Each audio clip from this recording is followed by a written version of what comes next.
Hi everyone, welcome to Anitha academy. ఇప్పుడే మన channel ఎవరైనా కొత్తగా చూస్తున్నట్లయితే ప్లీజ్ తప్పకుండా సబ్స్క్రైబ్ చేసుకోండి. మీ సపోర్ట్ అనేది నాకు చాలా అవసరం. Please subscribe. ఇక టాపిక్లోకి వెళ్ళినట్లయితే ఈరోజు మనం టెట్ మరియు డిఎస్సికి సంబంధించిన సోషల్ సబ్జెక్ట్ వీడియోస్ ఈరోజు చూద్దాం. ఈరోజు ఫస్ట్ వీడియో రాబోతుంది, బిట్ నెంబర్ 1. ఇవే కాకుండా రెగ్యులర్గా మన ఛానల్లో వచ్చే సిడిపిఓ, ఈఓ గ్రేడ్ 1 మరియు గ్రేడ్ 2, అంగన్వాడీ సూపర్వైజర్ బిట్స్, ఇంకా పాలిటీ బిట్స్ అవి కూడా రెగ్యులర్గా వస్తాయి స్టూడెంట్స్. డిఎస్సి పడబోతుంది కాబట్టి తెలంగాణలో ఈ వీడియోస్ కూడా చేద్దామన్న ఒక చిన్న ప్రయత్నం. సోషల్కి సంబంధించి 6th నుంచి 10th వరకు ప్రతి టాపిక్ పైన ఈ రోజు నుండి చేయడం జరుగుతుంది. మన పాత వీడియోస్కి లింకప్ కూడా ఆ వీడియోస్ కూడా రాబోతాయి మన ఛానల్లో. కాబట్టి అన్నీ చూడండి. ఎవరు ఏది ప్రిపేర్ అవుతారో దానికి తగ్గట్టుగా మన ఛానల్లో వీడియోస్ ఉంటాయి. కాబట్టి అందరూ చూడండి, బిట్స్ని ప్రాక్టీస్ చేయండి. ఇంకా మీ ఫ్రెండ్స్కి కూడా మన ఛానల్ గురించి చెప్పండి. ఇందులో టాపిక్ వచ్చేసి ఈరోజు 6th క్లాసు సోషల్ స్టడీస్కి సంబంధించి ఫస్ట్ టాపిక్ ఏదైతే ఉందో పటాల అధ్యయనం తయారీ గురించి, దానిపైన ఏ విధంగా బిట్స్ రావచ్చు అన్నది ఈరోజు క్లాస్లో చూద్దాం. ఇందులో ఫస్ట్ క్వశ్చన్, మానచిత్రంలో పైన ఉండే దిక్కు ఏంటి అని అడగడం జరిగింది. మానచిత్రం అంటే మనం ఏవైతే మ్యాప్స్ ఉంటాయి కదా, world map, India map, Telangana map, ఇవి ఉంటాయి కదా, వాటిని తెలుగులో మానచిత్రాలు అంటారు. ఆ మ్యాప్స్ని అందులో పైన ఉండే దిక్కు ఏంటిది? ఉత్తరం. ఆప్షన్ సి అనేది కరెక్ట్ ఆన్సర్. నెక్స్ట్ క్వశ్చన్, పటం ఏ స్కేల్లో తయారు చేశారో దానిపైన రాసి ఉంటుంది. దీని ఆధారంగా మనం ఈ విషయాన్ని కనుక్కుంటాం అని అడగడం జరిగింది. ఏ విషయాన్ని కనుక్కుంటాం?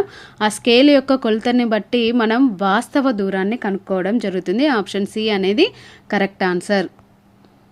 నెక్స్ట్ క్వశ్చన్, చిహ్నాలు మనకు ఏ విధంగా ఉపయోగపడతాయి అని అడగడం జరిగింది.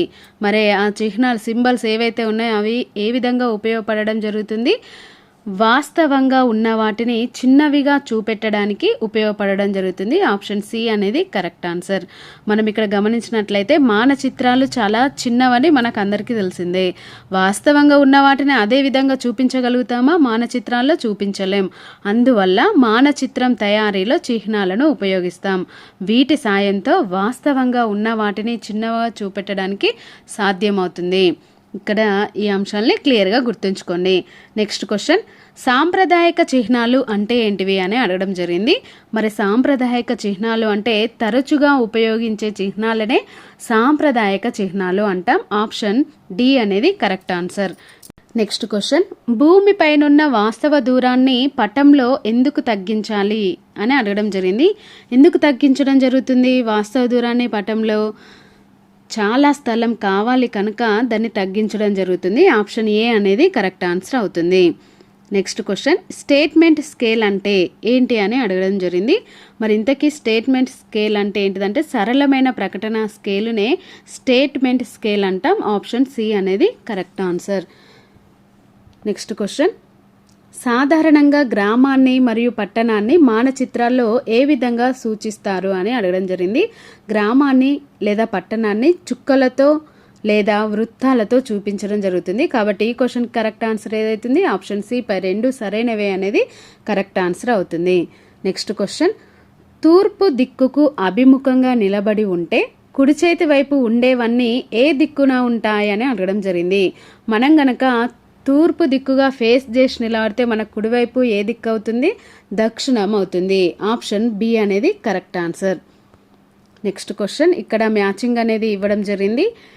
పిఎస్ అంటే ఏంటిది అవుతుంది? Police station. ఆర్ఎస్ అంటే రైల్వే స్టేషన్. పిఓ అంటే పోస్ట్ ఆఫీస్. ఇక్కడ ఈ సింబల్స్ని క్లియర్గా గుర్తుంచుకోండి. నెక్స్ట్ క్వశ్చన్, ఇక్కడ కూడా మ్యాచింగ్ ఇవ్వడం జరిగింది. మరి ఇక్కడ నివాస ప్రాంతాలను ఏ విధంగా చూపిస్తాం మ్యాప్లో? ఈ విధంగా చూపించడం జరుగుతుంది. గుడినైతే పైన ఈ విధంగా జెండా ఉంటుంది. మసీద్ అయితే పైన చంద్రవంక ఉంటుంది. చర్చ్ అయితే ఒకవేళ ఆ చర్చ్ సింబల్ అనేది పైన ఉండడం జరుగుతుంది. ఈ అంశాలని క్లియర్గా గుర్తుంచుకోండి. ఇంకా చెరువు అయితే ఈ విధంగా మనం మానచిత్రాల్లో చూపించడం జరుగుతుంది. ఇది వెరీ వెరీ ఇంపార్టెంట్ క్వశ్చన్, క్లియర్గా గుర్తుంచుకోండి. Thank you everyone. ఈ వీడియోను తప్పకుండా లైక్ చేయండి, ఇంకా మీ ఫ్రెండ్స్కి షేర్ చేయండి. అలాగే ఇలాంటి మరిన్ని వీడియోలు చూడడానికి మన ఛానల్ని తప్పకుండా సబ్స్క్రైబ్ చేసుకోండి. Please subscribe. Thank you.